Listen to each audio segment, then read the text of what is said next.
Kembali di presisi utama pemirsa, kita beralih ke informasi mancanegara. Para pakar dan peneliti dari Amerika Serikat dan Indonesia membedah masalah hutan, bencana, dan transisi energi di Indonesia.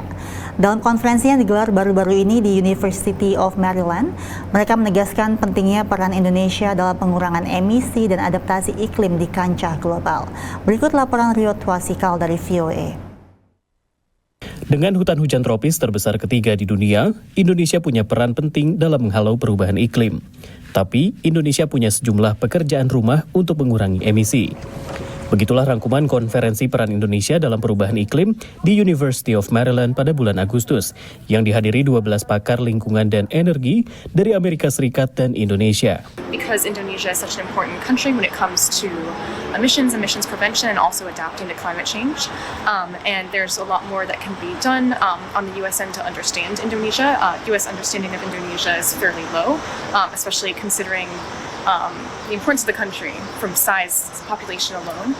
Sementara Micah Fisher, peneliti Amerika yang pernah mengajar di Universitas Hasanuddin, mengangkat pentingnya pengurangan emisi dari sektor hutan dan lahan. Right, I think globally it's really become well known what the issues of land use are in Indonesia: deforestation, land use change. You know, at one point it was half of the world's land-based emissions were coming from Indonesia. So it's just such an important place. Menurut data Global Carbon Atlas terbaru, Indonesia adalah salah satu penyumbang emisi terbesar dari sektor lahan dan hutan. Indonesia menyumbang 7% dari total karbon dunia pada 2022 dari sektor tersebut, menempatkannya di bawah Brazil dan di atas Republik Demokratik Kongo. Hal ini membuat Indonesia penting dalam upaya pengurangan emisi dan adaptasi iklim, ujar mantan Dubes AS untuk Indonesia, Robert Blake, dalam acara terpisah. This is a topic that is important not just for Indonesia, but really for the whole planet. Indonesia is home to the world's third largest rainforest and has the world's greatest combination of land-based and marine biodiversity. And as David said, it's also a leading source of greenhouse gas emissions from converting forests to palm oil plantations.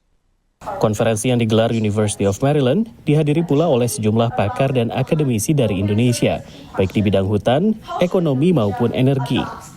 Dosen Ekonomi Lingkungan Universitas Indonesia Alin Halimatu Sadia menjabarkan mitigasi bencana di Indonesia. Dia menilai isu iklim masih jarang dibahas di tanah air. Kita bisa diskusi, dan network Indonesia justru kita temukan di tempat-tempat seperti ini gitu. Karena memang di Indonesia mungkin forum-forum seperti ini juga belum terlalu banyak, dan itu yang juga perlu digalakan gitu ya. Sementara peneliti energi Fabi Tumiwa menjelaskan kompleksitas transisi energi di Indonesia. Dia berharap pemahaman Amerika akan Indonesia semakin menguat. Dan ini saya kira cukup bagus, dan juga menjalin kerjasama antara institusi riset di Indonesia dengan institusi riset di Amerika. Dari College Park, Maryland, Rio Twasikal, VOA.